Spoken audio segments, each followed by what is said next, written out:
warm good evening, ladies and gentlemen, and welcome back to Elevate's Weekend Masterclass, your weekly dose of knowledge.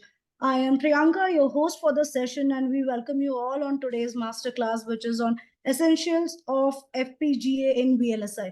In my opinion, today's topic, which is field programmable gate array, also known as FPGA, is very crucial as it gives higher performance than a standard CPU because they are capable of parallel computing. If you see, FPGAs are also reprogrammable and cost efficient. That also allows to complete the product development in a shorter amount of time, and also allow us to get the product into the market faster. So since now we have understood a little bit about what is FPGA and why it is important, now let's figure out how it is done by an expert, right? So talking about the expert, I'm going to take this opportunity to, invite and introduce our today's expert, who is none other than Mr. Mohsin Khan, technical head VLSI and embedded automotive, currently working in Crans Varsity Private Limited.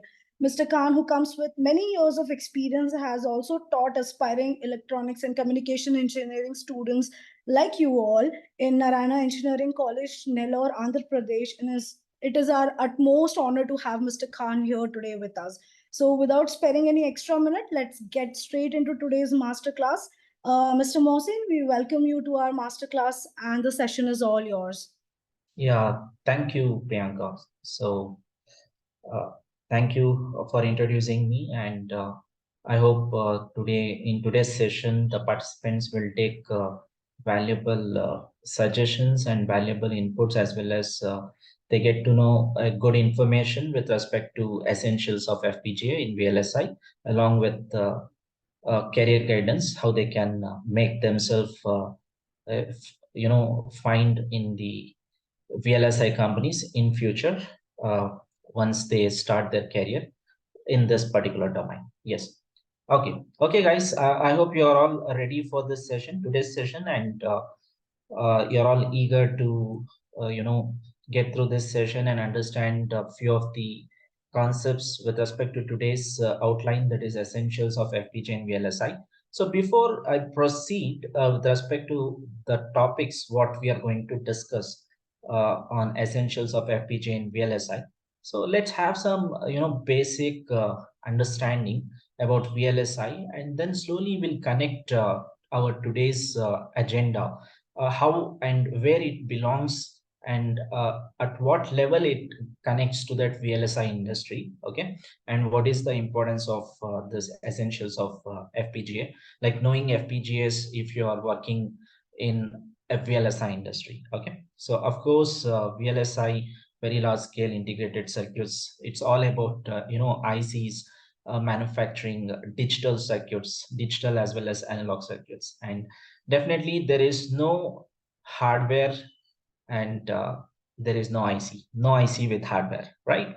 So no hardware with IC, right? Okay, so let us go with our topics. Before that, I was just asking one question for you guys, that just quickly add what is your area of interest, and what you're looking for exactly, like what you want to be in future, like you're looking for what role in VLSI industry, because based on that I can suggest, I can add more valuable inputs, which will definitely going to help you, so that you can take a firm decision that if you follow this path, or if you learn these skill sets, definitely you are going to land a job in a very high paying industry, multinational companies, that to VLSI core industries, right? So getting a job in core industries is the dream of every electronics and communication engineers, especially those who are interested in VLSI. Okay, fine. So can I have some quick small messages from you guys?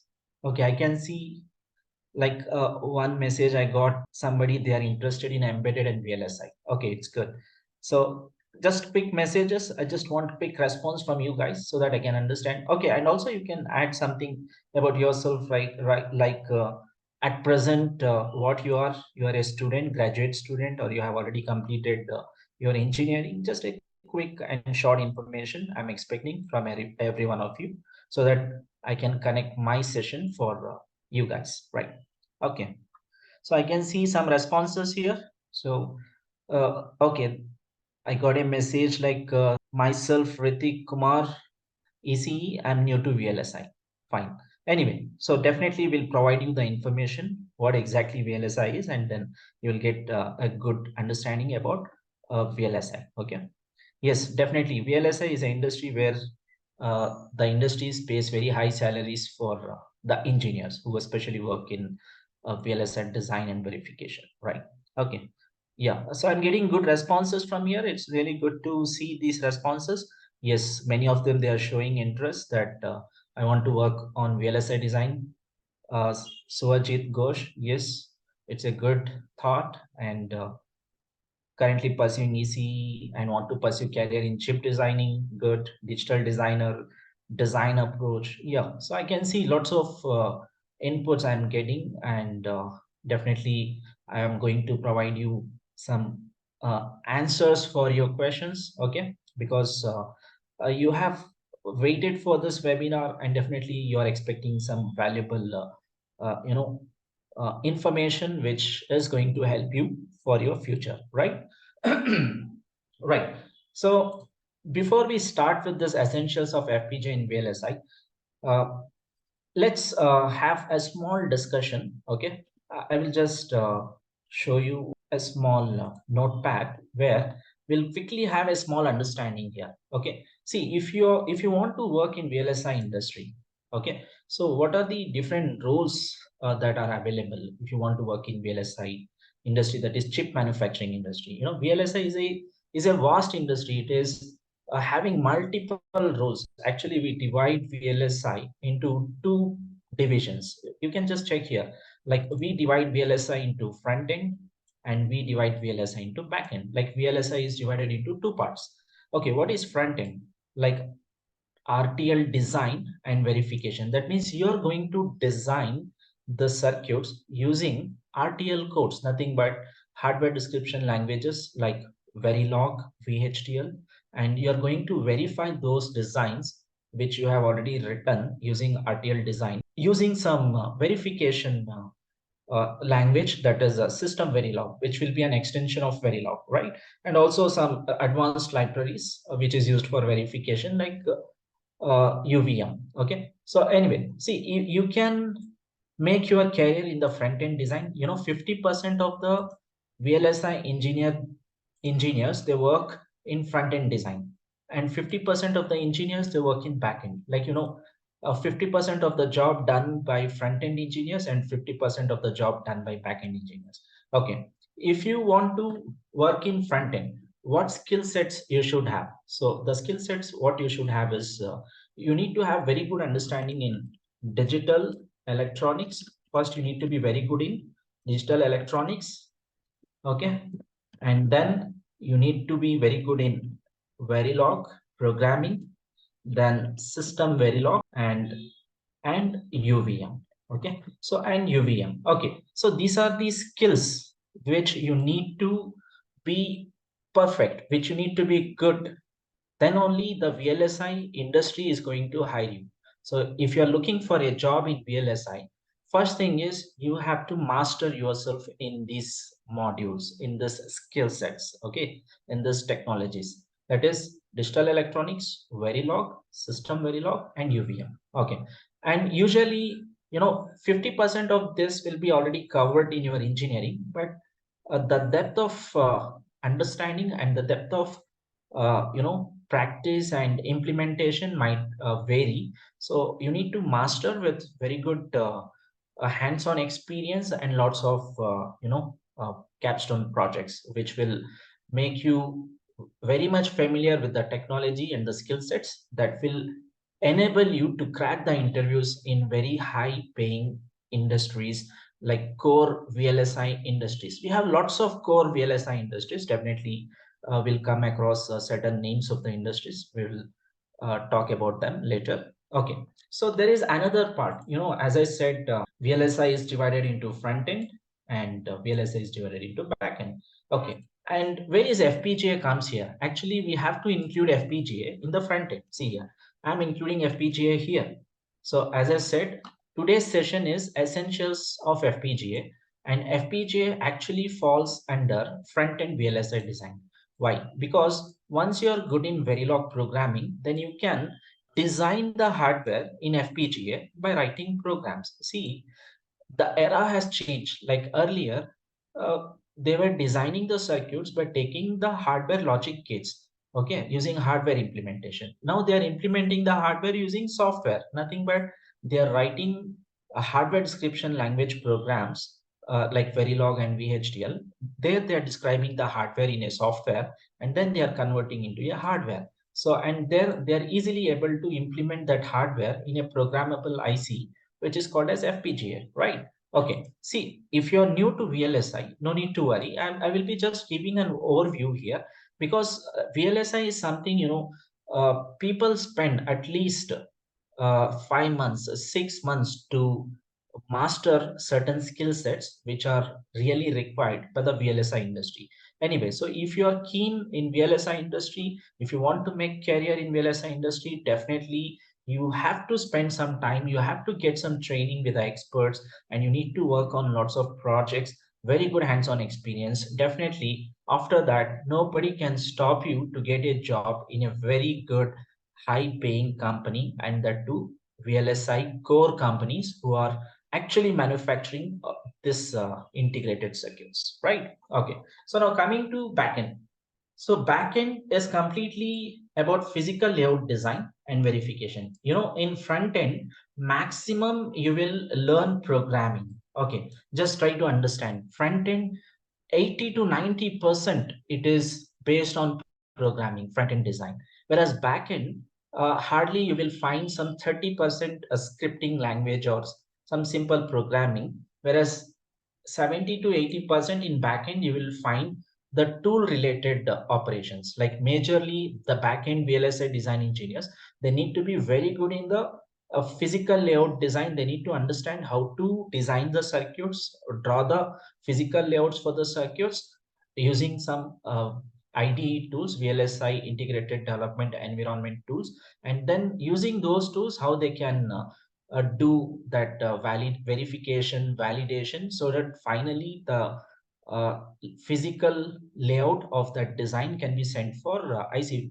manufacturing, IC fabrication. Okay, so the backend is purely on tools, whereas front end, it depends on tools as well as programming. So if you want to make your career in front end, definitely you need to be good in programming, and also you will learn lots of programming using which you are going to design the hardware as well as you're going to verify the hardware. Okay, so I gave you just a quick understanding that VLSI is divided into two parts, front end and back end, and what skill sets you need to have is I have already described here for front end, and for back end we have to master certain uh, tools. Okay, we have certain tools which we have to master. Okay, certain tools and some back end verification technologies like design for testability is there.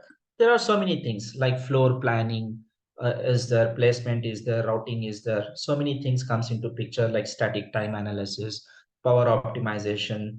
Okay, lots of things, lots of modules comes into picture with respect to physical design as well as when you do the verification of the physical design. Okay, so we will not go much into this, just I'm giving you an overview which is to be understood at the basic level, so that later you can connect these things when you start exploring more information related with VLSI design and verification. Either it can be front end design or it can be back end design. Yes, see, whatever the questions you guys have, definitely I will answer at the end of the session. Now, just see that what maximum information you can capture right now, which will help you, right?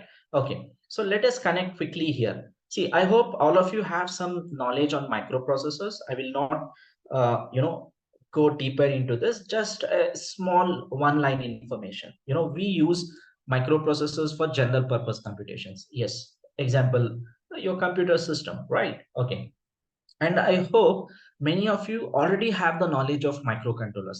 Even we call them as embedded systems. And where we use embedded systems, we use embedded systems for specific applications. Why?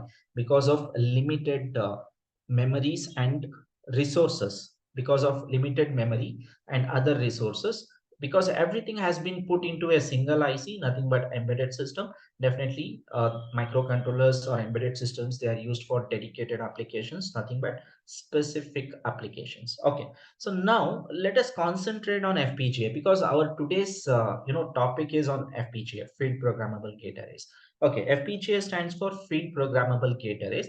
And what is there inside FPGAs? So inside FPGA, you will find CLBs. Okay, what is CLBs? Again, configurable logic blocks. That means you're going to design, implement the hardware circuit, whatever you want, inside this FPGA by just writing programs. Okay, which programs?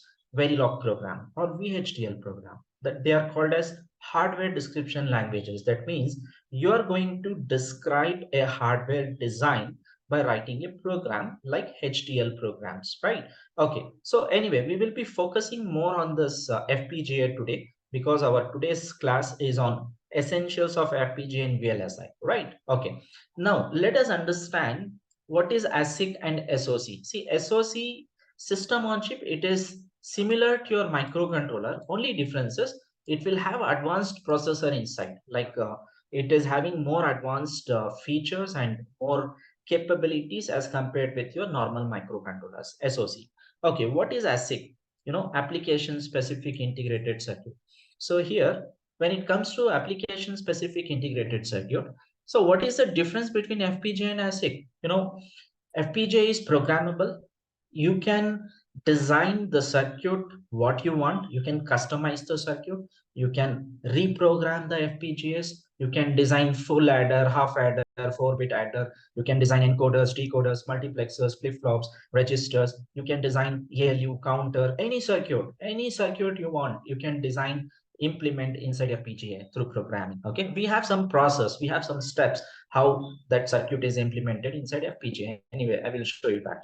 Now, coming to ASIC. ASIC is something, once the IC is fabricated, you cannot do any changes in the IC, right? See, if you purchase some integrated circuit, let us take operational amplifier, let us take some full adder IC. You have purchased some full adder IC.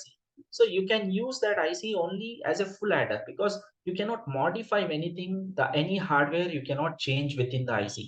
The hardware within the IC is going to remain fixed, and it is used, that IC has been created only for that application. Let us take a network processor. A network processor is used for network applications. Let us take a DSP processor, digital signal processor. It is used for DSP applications.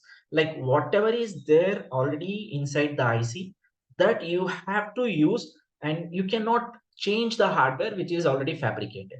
So that is your ASIC. Whereas in FPGA, it is not like that. In FPGA, you can reconfigure, reprogram, you can modify the circuit, you can redesign the circuit, and you can design any circuit of your choice. Okay, that is the benefit of FPGA, right? Okay, so let us come back to our actual webinar. Okay, so let us start here, guys.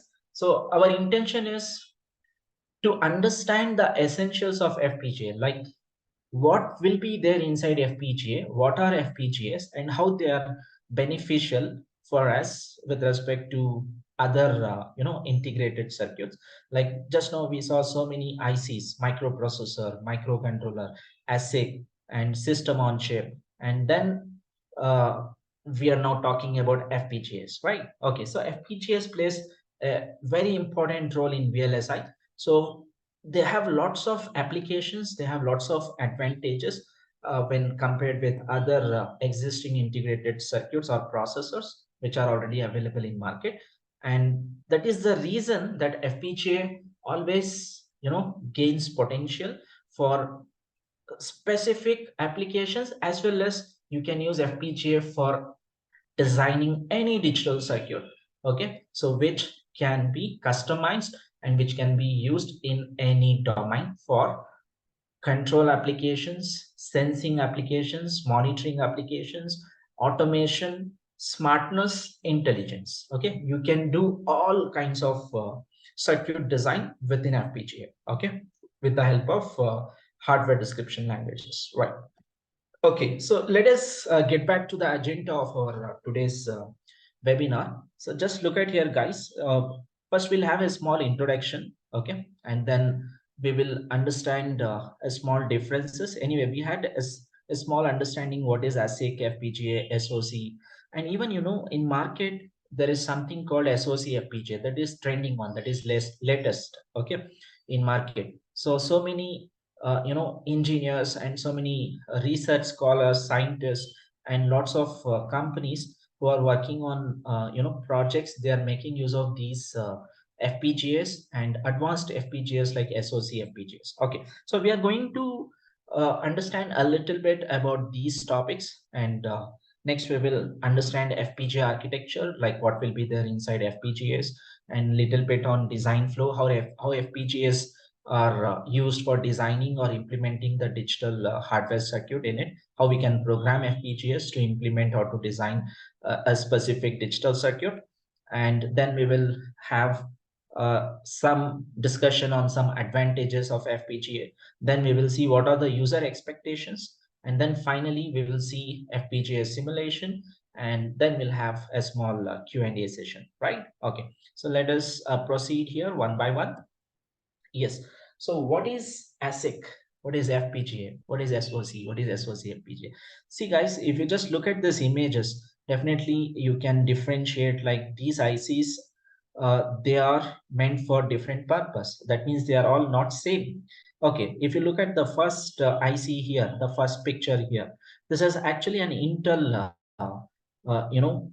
a processor. This is actually a microprocessor. Okay, whereas here you can see we have a second picture, Snapdragon. This is actually an SoC. Okay, this is actually an SoC, and this is actually an FPGA, and this is a Xilinx FPGA. And you can see the fourth picture here, this is actually a microchip SoC FPGA. Okay, so I think here SoC is nothing but your advanced microcontroller. You can call SoC as advanced microcontroller. Whatever this Snapdragon IC which is visible here, it is actually a system on chip, nothing but advanced microcontroller with advanced or latest processor inside it. Okay, so now when we talk about SoCs, here SoCs are used in all your smartphones, right? So whatever that Android smartphones, whatever that Apple phones you are using, or Windows of different operating systems. Okay, you're using smartphones with different operating system,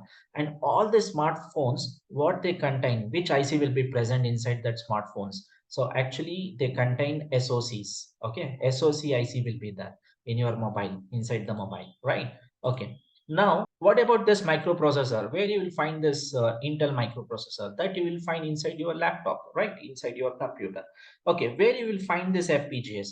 Can anybody like to add some point here where FPGAs are used? Anybody would like to answer? You can just put a message over there, or you can speak out orally if you want to answer this question. Like, see, the Intel microprocessors we are using inside computers, laptops, these SoCs like Snapdragon we are using in our mobile phones. Okay, can you tell me where this FPGAs are used? Okay, so I got some answer, digital circuits. Yeah, definitely we are going to design the digital circuits inside this FPGA. See, inside FPGA, you will not have any circuit. This is what you have to understand. That means inside FPGA, you will have some programmable blocks. Inside this FPGA IC, you will have some programmable blocks. You have to write a program and connect those, configure those blocks so that you can design your own required circuit inside FPGA. Okay, just try to understand. That means this complete microprocessor, you can see this Intel microprocessor IC. This complete microprocessor can be designed inside FPGA. See the power of FPGA. Just try to understand, FPGAs are more powerful. Okay, that means the complete microprocessor IC, what is Intel's microprocessor IC, that can be designed and implemented in FPGA along with other circuits. That means you can design both these ICs inside one FPGA. You can put this SoC, you can design that SoC circuit, and you can program FPGA. you can design a microprocessor, you can program FPGA. That means inside FPGA, you can design any circuit of your choice. Even you can design a big processor, you can design a microcontroller, you can design a SoC, system on chip, or you can design any digital circuit, whether it is combinational or sequential. See the power of FPGAs. Okay, but I would like to tell you, FPGAs, they have special applications. FPGAs, they have special applications. The reason is FPGAs are faster than microprocessor and SoCs. Not on the point. Like FPGAs are faster than microprocessors and Snapdragon SoCs. Okay. And why? Because everything is hardwired. You're going to design the hardware in such a way the hardware will work in parallel. Okay, parallel computations will happen in FPGA. Normally we use FPGAs as a hardware accelerators. For example, you have your laptop with some microprocessor, but you want to play some very high definition graphic games. At that time you need some GPU, graphical processing unit. Okay, so you can use a separate GPU processor which is available in market, or you can program FPGA to work as an accelerator for the graphics. FPGA will take that video, audio, and it will do processing on video and audio very fast. That FPGA acts as an accelerator for your high definition data applications. Okay, like playing high definition games, or you want to run artificial intelligence, machine learning algorithm, so which is a time consuming process during training. So you can make use of FPGA for modeling artificial intelligence and machine learning algorithms. Okay, FPGA is more powerful than microprocessors and SoCs. Okay, let us look at the next picture. All of you look at here. So here, do you see something is written on this? What is that? SoC FPGA. So what is the meaning of this? That means Microchip has come up with a new IC, which is a combination of SoC plus FPGA. That means here you have SoC Snapdragon and you have Xilinx FPGA. Both these ICs combined together to create a new IC that is called as SoC FPGA. Now you just imagine how much powerful this IC is. See, if you want to program FPGA, what skills you should have? You should have the knowledge of Verilog, VHDL programming. You should have the tools knowledge like Xilinx, Vivado. Then you have to write the program, synthesize it, simulate it, synthesize it, implement it, then program into FPGA, right? So what about this? If you want to program your SoC, what programming language you will use? How you are going to program this SoC? It comes, SoC belongs to embedded system. Okay, SoC belongs to embedded system. Like normally embedded engineers, they write embedded C codes. Like you might have you might have written some programs for microcontroller in your engineering, maybe some 8051 microcontroller or something like that, right? Okay, so SoC is advanced microcontroller. That means if you want to program SoC, you should have embedded C programming skills. You need to understand the complete internal hardware architecture of SoC. Okay, that means if somebody wants to work with SoC FPGA, which is a combination of SoC and FPGA, then he should master the skills of FPGA design and he should master the skills of SoC design. Then only he can work using these IC, that is SoC FPGA. Okay, that means he should have the knowledge of VLSI and embedded. Then he can build the projects using SoC FPGA. This is more powerful.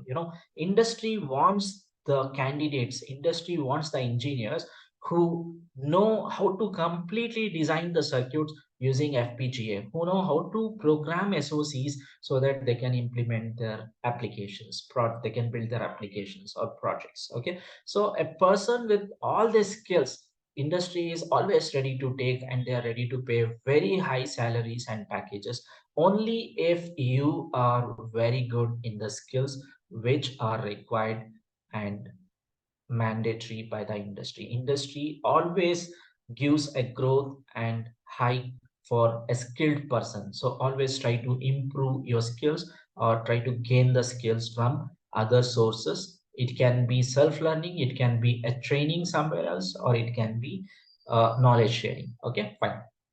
Now let us move on. Okay. So what are FPGAs? Like already you got some idea now. What will be there inside FPGAs? FPGA stands for Field Programmable Gate Arrays. And what is there inside FPGA? We have CLBs, Configurable Logic Blocks. We can program these blocks to design any circuit. Okay, let's come here. Just look at here where we use FPGAs. Okay, FPGAs are used for so many applications. We use FPGAs for so many applications. You can see like we use FPGAs in storage application. We use FPGAs as peripheral component interconnect interface like PCI Express, where FPGAs they help they provide communication gateway between multiple fast data transferring devices and the peripherals. Okay, and then we use FPGAs as part of okay, we use FPGAs as accelerators. So in your computer, like already the Intel processor is there, and whenever that very high definition graphic computation has to be done, your processor is not enough to do that. At that time, it will take help of FPGA through some standard interfaces, so that the data sent to FPGA processed here and again returned back to the processor, so that it works in coordination with the processor, and where you will get uh, boosted performance for your application, whatever you are running in your system, right? And we can use FPGAs to design any digital circuits. Like we can even design big processors and SOCs within FPGAs, and we can use that as an SOC, or we can use it as a processor. Okay, we can build a complete computer system if you have FPGAs. FPGAs are more powerful than any other integrated circuit processing ICs or computing your ICs, right? Okay. Okay, how it is different from CPUs and GPUs? Yeah, this is what I was telling, right? See, GPU is other major accelerator. That means you can make FPGA to work like a CPU, to work like a GPU. That means FPGA can be programmed to behave like a CPU or to behave like a GPU. It's like one in many things in one. Many things in one. That is the power of FPGA. Whereas if you say GPU should be used for only graphical processing. CPU should be used for only computational processing. Whereas FPGA, you can program this to work as CPU, or you can program this to work as a GPU, or you can program this to work as a SOC, or you can program FPGA to work as any digital circuit, what you wanted. Okay, any encoder, decoder, which is used for encryption, decryption. You can build some mathematical processors, co-processors, DSP processors, signal processors, okay, machine learning computing engines, okay, or accelerators. So FPGAs are more powerful, right? Okay, so here when it comes to prototyping, before any IC is fabricated, ASIC IC fabrication is done, everything will be prototyped in FPGA. Let us say some company is uh, working on microprocessor. They want to launch a new microprocessor. So before they launch a new microprocessor IC, they will implement that in FPGA, and they will do all kinds of testing, verification, validation, everything. So that once everything works well, then only they go for fabricating that particular microprocessor. That means FPGA acts as a prototyping unit. Like any circuit you want to fabricate, before that you implement in FPGA. Let us see how it is working, verified. If everything goes fine, then we will go for manufacturing in thousands of units, so that can reduce the price of the IC, and customers can buy easily, and you can also sell, the company can sell more units of the ICs, and they can also make profit, and customers can also make use of those ICs with cheap prices, right? Okay. See, if you look at here, like already we discussed, we can build anything using FPGA, including CPU, whatever you want. You can design any digital circuit. You can design a CPU. You can design a GPU, or you can design some PCI peripheral component interface, which can be used for which can be used as a gateway to provide communication between multiple high-speed devices.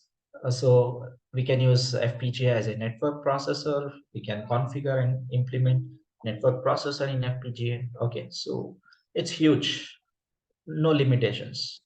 Okay, so how it is different from ASICs? ASICs already I said, right? ASICs stand for application specific integrated circuits. That means once the circuit is already designed in the IC, you cannot modify that. Whatever is there, you have to use it. Let us say you have some circuit inside the IC, just use that circuit. You cannot change it, but that is not the case in FPGA. So you can delete that circuit and you can reprogram for a new circuit, a modified circuit, improved circuit, or some additional circuit can be added along with the existing circuit. So that is the power of FPGAs. That means can be changed completely whenever FPGA fabric emulates custom circuits. That means you can design your own custom circuits by using FPGAs. Whereas ASICs, they are fixed. Once they are fabricated, you have to use the same IC for same purpose, and only you have to see what best you can utilize the circuits which are already part of that IC inside that IC. That is your application specific integrated circuits. Okay. Yes, now we will have a small understanding about what is there inside FPGA, right? What is there inside FPGA? See, if you look at inside FPGA, just now we were discussing many times that what is there inside FPGA.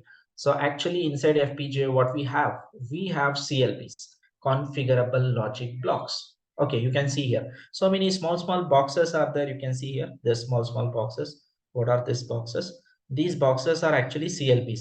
Okay, what is there inside CLB? See here, they have expanded this. You can see the elaborated version of this CLB.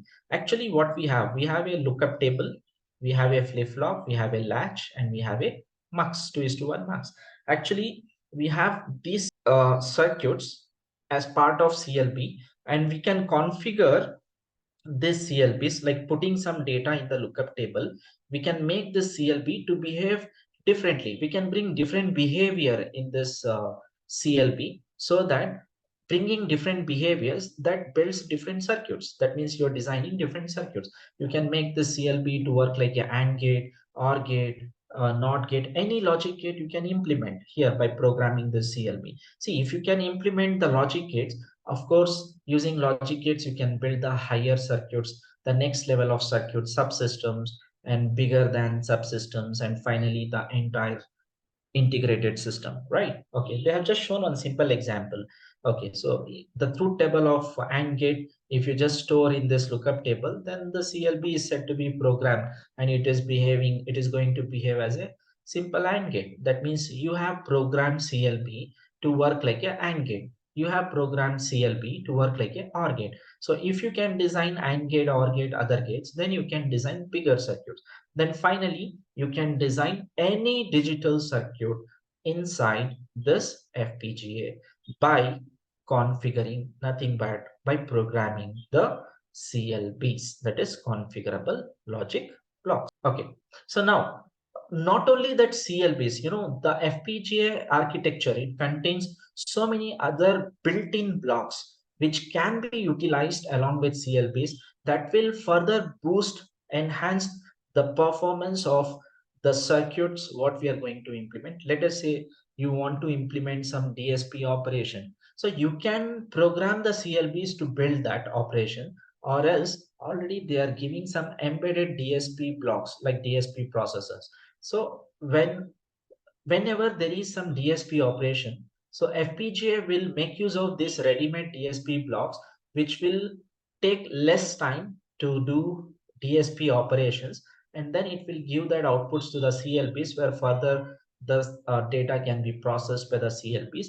And like this, the built-in blocks which are already the part of FPGA, like DSP blocks, that can be utilized to speed up the process, to accelerate the data computation within FPGA, because your DSP blocks are customized embedded blocks which will take less space and area, and they assist the CLBs to help and construct a complex logic circuits which can be used for DSP applications with less power and of good efficiency and performance. Okay, right.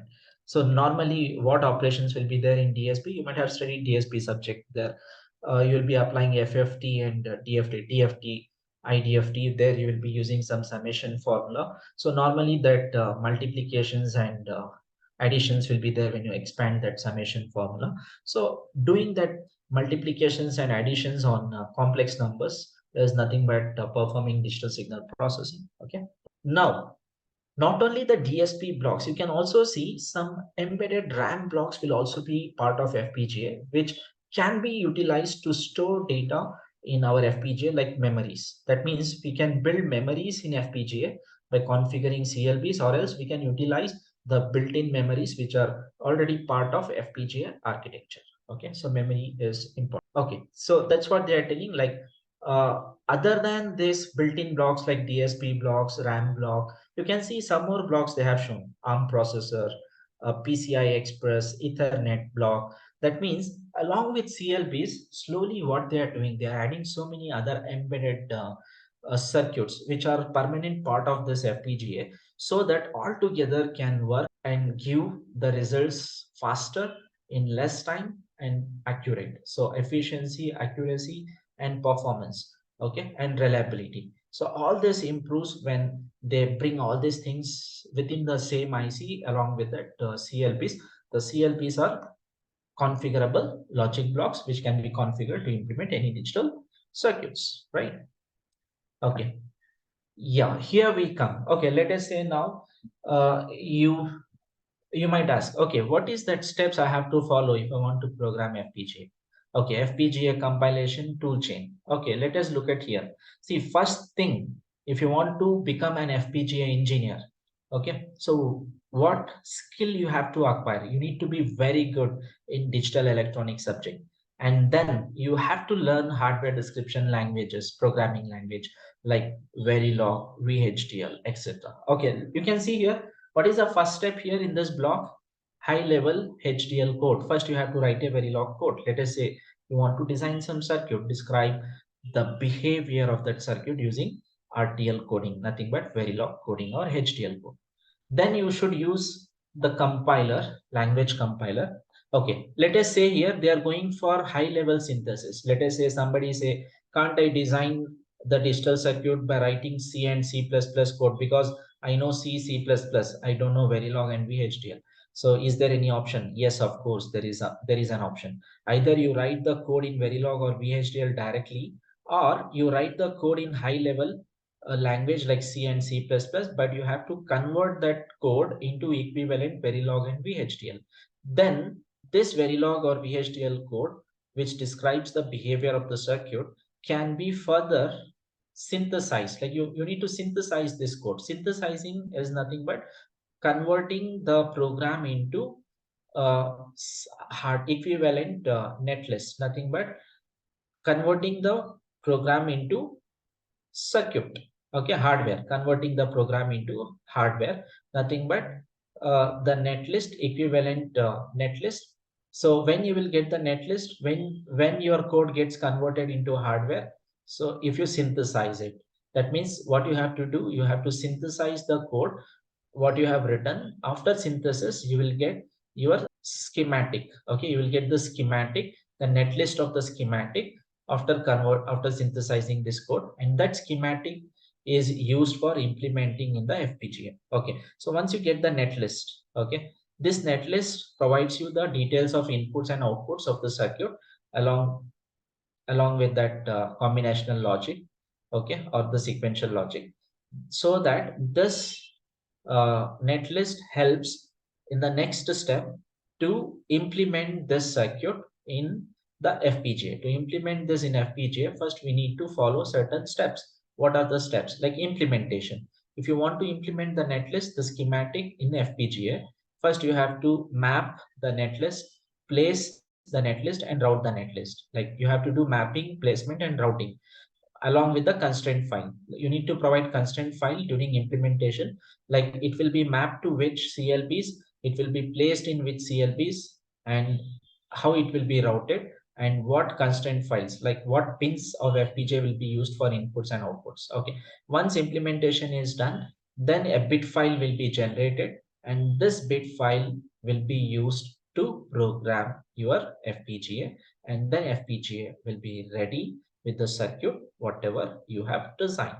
Okay, so that's how the process follows. Constraints here nothing but providing the pin details. Okay, so like which pins of FPGA, physical constraints. Let us say physical constraints nothing but pin details. In FPGA you have 100 pins. Okay, out of 100 pins, which pins you will use for input, which pins you will use for output to design the circuit. That is physical constraints, pin constraint, pin details. Not only that, you can also provide timing constraints. Okay, like implement the circuit in such a way that the maximum delay in the circuit, the critical path or the maximum delay, it should be uh, within this time. It should not exceed beyond this time. Okay, so you can also provide some timing constraints. Okay, area constraints, timing constraints, and physical constraints. So these things or these information you have to provide during the implementation process. So then it will use these constraints. Along with that constraints, it will try to implement mapping, placement, and routing, and then a bit file will be generated for this, which will be finally dumped or programmed in the FPGA, right? Then after this, design flow. See, already I said, once you write the HDL code, what you have to do? Synthesis. Okay, what synthesis will do? Synthesis will convert HDL code to netlist conversion. It will convert into equivalent netlist. Netlist is nothing but your schematic. Okay, so next, mapping. So digital circuit elements to technology element mapping. Like you need to map which part of that circuit you will put in which CLB. Okay, then you need to place that part of the circuit in that CLB, then you need to provide the routing connections. Okay, you need to provide the connections to complete that circuit. So once the connection is done, then you can generate the bit file and you can program FPGA, right? So here, let us move to that next topic, that is FPGA advantages. Okay. Now, what do you understood from so many previous topics? So you got some overview of FPGA. Yes, FPGAs are more powerful. What is there inside FPGA? How they are configured? How we can implement different digital circuits inside FPGA? There are different types of FPGAs launched by so many different companies. Okay, in market like Xilinx, Altera. Okay, Diamond Lattice, Quick Logic. So many companies are there. They are launching these FPGAs in market. Okay, so what in overview, what advantages you guessed, like what are the benefits? See, the first advantage is very fast custom logic. You can design any circuit of your choice, and that circuit will work fast in FPGA because of parallel operation. Then faster than microcontroller and microprocessor. See, this is the major advantage. Like the circuits what you build in FPGA, they work faster than microcontroller, microprocessor, and even DSP processors. Okay, so more flexible than dedicated chipset. Like you can modify anytime anything, reprogram it. That is more flexibility. That is not possible in other ICs. If other ICs, if you purchase like microcontroller, microprocessor, they are fixed. You cannot modify them. Only you have to utilize them. Okay. Whereas in FPGA, you can modify the hardware which is inside the IC. That is the advantage of FPGA, right? Okay. So more affordable and less risky than ASICs. Okay. And minimum order size or inventory risk, and then reprogrammable at any time. So these are the uh, benefits or advantages of FPGA, right? Next, user expectations. See, if we talk about the ICs, integrated circuits at present, millions of transistors are used inside a single chip to design that advanced or latest microprocessors and microcontrollers, right? So definitely, we expect more configurable logic blocks inside FPGA so that I can design bigger and complex circuits in FPGA. That is possible only if I have more and more programmable blocks, CLBs, inside FPGA, right? Okay, that means we need to have millions of logic gates inside FPGA. Then only we can have a complex circuit design inside FPGA, right?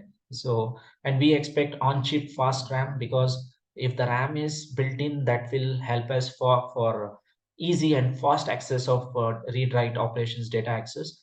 That will further speed up the process of processing. Okay, then clock speed, we want FPGA to operate at a higher clock rates, so that they should operate even faster than microcontrollers and microprocessors. Of course they are faster, and you can see definitely they are supporting very huge frequencies, which will be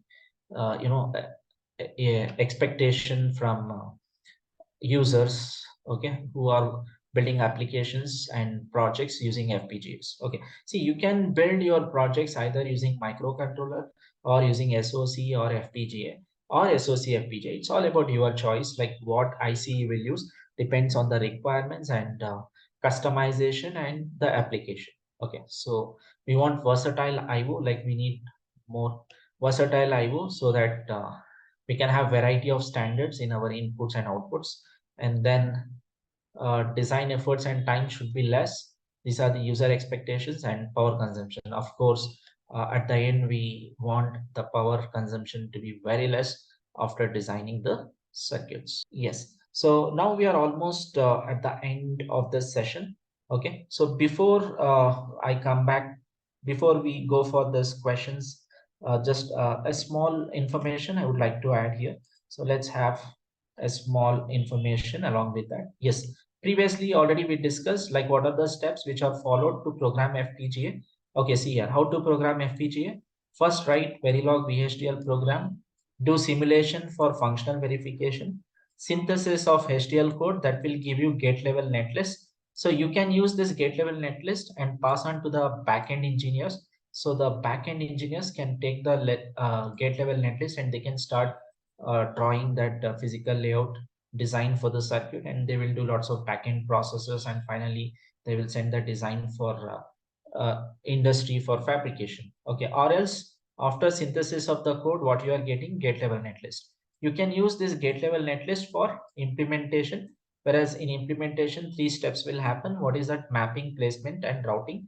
So after mapping, placement and routing, what is the next step? Generate the bit file. Once you have the bit file, then program FPGA using bit file. Then your circuit is ready in FPGA. See, these are the simple steps which are normally followed when you are programming FPGA IC to design your custom digital circuit. Okay, right. Okay, now some more information I would like to add here. See, top 8 FPGA manufacturers in the world. There are so many FPGA manufacturing companies. What is the first number one company? You can see here the number one company who manufactures FPGAs in the world, that is Xilinx. Okay, and it is actually overtaken now by AMD. Before it was Xilinx, now it has been taken by AMD. So to program Xilinx FPGAs, we need synthesis tool, that is Xilinx ISE or Vivado. Okay, see, if you just look at here, see, I said there are so many FPGA manufacturers, right?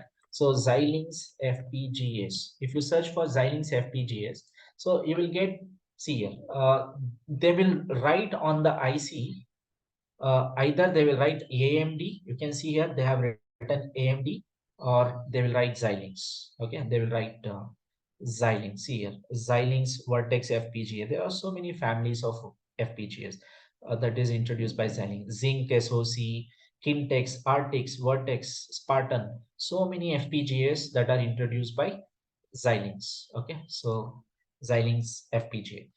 Okay, not only Xilinx, we have another competitor in market, that is Altera, Intel FPGAs. Okay, just see here. What is this FPGA? This is Altera FPGA available in market.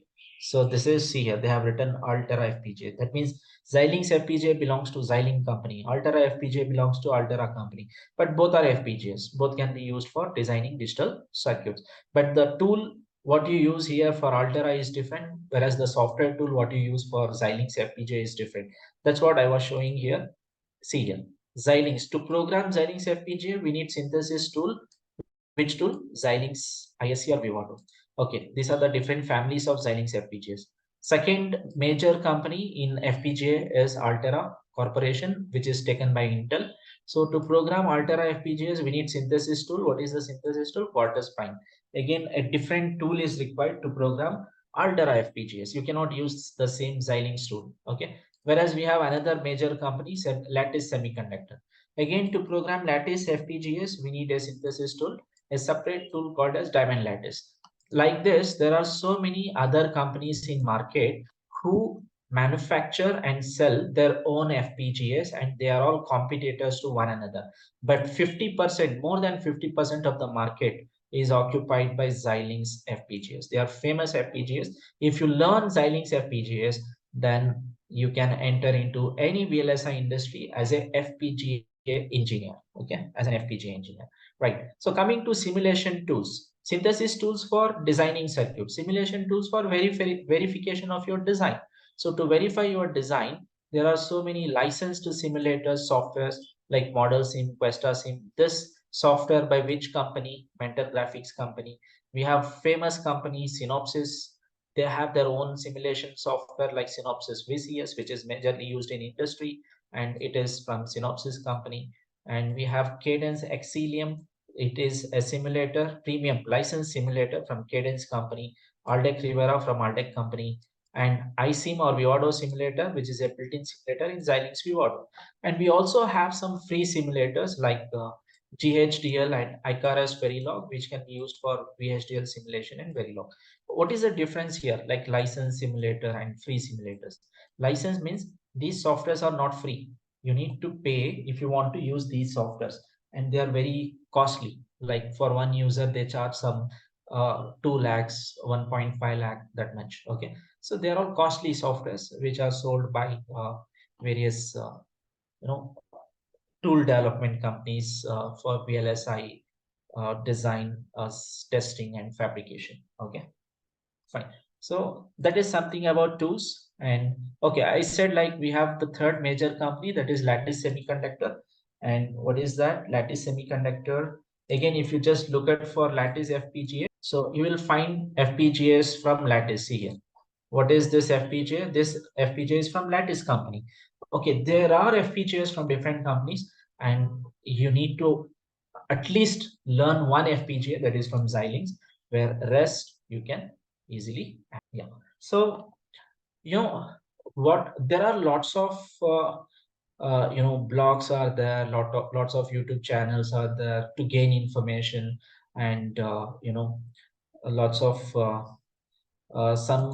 some sources like some online uh, courses, like free courses, and some paid courses are there. So what I suggest, see, if you are serious to make a strong career in VLSI, okay, see, what I suggest, after your engineering, definitely the knowledge what you have, the skills what you have, it is it is just to the introductory level. So definitely it's not possible for you to get a job in core industry by just having 70-80% in engineering and directly trying for a good job in a very good VLSI company, in a core company. So what I suggest, see, you have spent 4 years. Can't you spend another 5 months or 6 months to master the skills later, which is going to help you to get a job where you're going to work for 40 years? Okay. So many of the students, they take a back step. They will say that I have done engineering 4 years now. I don't want to do the course. See, you are losing your uh, dreams. I have seen lots of students. What they do, they keep attending interviews and they get rejected. Why? Because the skills what the company want, that skills will not be in you, even though you have a very good percentage. That is the major thing I have come across many students. So I have seen many students, they are weak in studies, they have less percentage. When they have taken a good training on the skill set, they are able to crack the interviews and they have gained a good job offers from a very big VLSI companies. Okay. Like at least minimum 60% is a good percentage. We are not expecting like companies will not expect always 70, 80, 90. At least if you have 60, then no need to worry. If you gain the skills, then your life is settled. But don't take a step backward, because see, you might have spent 4 lakhs, 5 lakhs for your engineering. So when it comes to course, hardly some institutes, they charge some 40,000, 50,000, hardly. Okay, so in front of 4 years of investment, what you have done, 4 lakhs, 5 lakhs for engineering, that 30-40,000 doesn't matter, but that for 30-40,000 will land you a very great job, which is going to match your profile. Okay, so just think on this. That is my experience, what I'm sharing with you guys. Okay, so I hope you got some valuable information there. So now we move to this last session, last topic of this session, that is questions and answers. Of course, you have any questions, you can start asking related to this VLSI field, VLSI design and verification. Yes. See, yeah, I have one question here. Like, if we do 6 months course with the top companies hire freshers, 100% they hire freshers. Okay, but one condition, you need to have minimum 60%. So that is damn sure. Okay, if you are having less than 50%, there are some startup companies. If you are very good in the skills, they will give you the opportunity even with 50 percentage in your engineering. But if you have 60 percentage, no need to bother. If you gain the skills, you will get job everywhere, you will get a call everywhere. Only thing is, the next step is how do you show the performance what you have learned. Okay, and one more question, I want to pursue career in chip designing. Right now working with Cadence tool, is that tool sufficient? Yes, so Cadence is one of the good tool which is used for back-end VLSI design. Like starting I said, VLSI is divided into two parts, front end and back end. Okay, so if you're working with Cadence tool and having experience with Cadence, that's going to help you. Because if you start your career as a chip design, but you have to start in the back end of VLSI where Cadence tool is used. So many other tools are there, like Synopsys tool are there, and Mentor Graphics tool is there, Cadence is there, like that. Okay, so you can go ahead with that. But one more thing I would like to add. See, as I said, in VLSI, we have front end and back end. Now you will ask me the questions, which one is better, whether I should go for front end or I should go for back end. Okay. So again, this is very important. This should be very, very important. Okay, I should go for front end or back end. Starting, I said, if you go with front end, you will learn lots of programming, and you need to be good in programming, because first to 50% of the job done using programming. You're going to be a full stack programmer in front end design, whereas in back end, programming will be less, but your dependency will be more in the tool. So now the advantages. So when we compare front end and back end, the advantage is to go with the front end. Why? So the advantage to go with the front end is because if you are mastering the programming skills, anytime there is a recession in VLSI, there is a recession, like they're not having projects, and they are removing from job. During that time, you can easily switch from your VLSI to any IT job, because you already have all concepts of programming which you have applied in your VLSI front end. That means, as a part of security, I would suggest go with front end as a first preference. Anytime there is a problem of job in future, you can easily switch your career and you can go to IT as a software engineer easily, and you can even work as a IT engineer, a software developer, right? So you'll be working as a software developer in core, but not software. You're developing hardware. But if you switch to IT, you'll develop the software. Again, yeah, of course. See, the artificial intelligence, what it is booming. So all algorithms which are used to bring intelligence, they have to be implemented in hardware. So which hardware? Either they have to use microprocessor, they have to use SoC, or they have to go with FPGAs or SoC FPGAs. So definitely all AI applications, they prefer FPGAs to implement the algorithms, because FPGAs are faster than SoCs and microprocessors, ASICs. Okay, so that's why FPGAs play a very important role in artificial intelligence. Okay, see, when it comes to core and software, I can tell you, if your background is electrical electronics or electronics and communication, first always try for the core. And if you're interested in software, then you try for the VLSI front end, or you can try for embedded system. Okay, you can try for embedded, because in embedded also maximum you will do programming. Even VLSI front end, maximum you will learn programming. Okay, so you can go for an embedded role, or you can try for VLSI role. Then anytime you want to shift to IT, you can easily shift, because the company complete programming concepts, what you are going to use in IT, everything you will learn in embedded as well as VLSI front end, and embedded system design. Okay, but the core industries will have a tremendous growth as compared with IT. So as a EC engineer, try for these two. Later, if you are interested, again, it depends on your choice. Like you fully want to switch into IT. Okay, so your question is right. Just a minute. Okay, the top companies who hire freshers. Yes, see, there are lots of top companies who hire freshers. Like I can start with Intel, Qualcomm, Nvidia, NXP Semiconductors, Broadcom, Cadence, Texas Instruments, Cypress, Synopsys. These are all VLSI companies. When we talk about embedded and automotive, we have a huge list of companies, especially in embedded and automotive. That is Bosch, we have L&T, we have KPIT, we have Collins Aerospace, we have, okay, like if I keep talking, you will get lots of companies of less, okay, and majorly you can go for either embedded automotive course or you can go with VLSI design and verification front end, okay. So these two will never trouble you. Even in recession, you will find lots of alternate jobs which will make your career stable and keep growing. Okay, if you go for backend VLSI, the problem is when there is recession, you have no knowledge of programming and you cannot fit yourself to some other area easily, and it will be very difficult for you to jump from your backend VLSI to software or somewhere else. Okay, I can see some questions here. What about gate exam, cat exam? See, gate exams, cat exams, they are used for PS. They are used by PSUs, public service units, for government jobs as well as for higher education. It's good if you want to pursue higher education and with stipend, or you want to get a job in government sector. So keep writing these exams, clear them, and definitely based on your gate score, they will call for interviews. And if you perform well, you can become a government employee. That okay. Yes. Any other questions? Okay. You have any other questions? You can just feel free to ask me. I'm ready to answer here. And I think, yeah, Priya, are you there? Priyanka? Yes, I am here. Yeah. So I think they have stopped asking further questions. I think you can take over from here.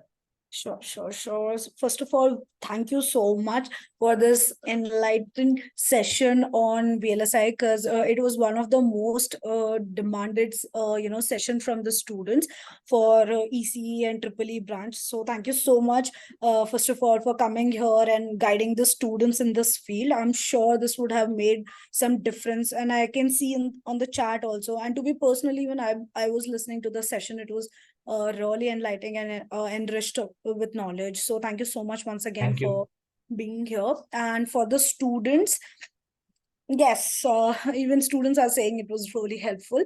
So we can expect a lot of other session also with Mohsin sir students. So that's there. And apart from that, we also have a VLSI program students. So in case if you are interested or something like that, the curriculum is up to the mark with industry standards and requirement, keeping all these things in mind. So if you are interested specifically for EC and EEE students, please get in touch with us. We may help you out in all of these process. Apart from that, I'll be sharing now Mohsin sir's LinkedIn profile with you guys. Go ahead and connect with him, and you may get a lot of insight from his LinkedIn, because very experienced person, and he shares great stuff there. So please go ahead. And yes, Sarah, thank you so much for joining, and we hope that we can bring a lot of more such sessions for all of you guys in upcoming future. Today it was Saturday. Usually we keep the sessions on Sunday. But yes, a lot of people are interested in so many other things. Example, IPL. So we did not want it to have a clash or something. So you can enjoy sports as well as learning. So that was the agenda. Otherwise, we usually keep these sessions on Sunday, 6 p.m. So yeah, hope you had a great learning with us. We'll see you next Sunday also. But right now, I'm going to share Mohsin sir's LinkedIn. Please go ahead and follow him, because he really shares great stuff, and the kind of experience he brings in the embedded or VLSI segment is insane. So please go ahead and follow. I have dropped the link there. So that's there. Yeah. Special Thank you, concern. Priyanka. Yes. Can I leave now? I have Yeah, some. yeah, please. We will take it over from here. Thank you Yes. so much for your precious time. That too on a Thank you guys Saturday. for your patience, and it's good that you all were there for the entire session, and you made this session wonderful. And I'm happy that you people got some new information from my end. Definitely, I feel good for providing such valuable informations for you in future. Definitely, will provide you such valuable information. Yes, thank you all of you. Thank you. Thank you so much once again.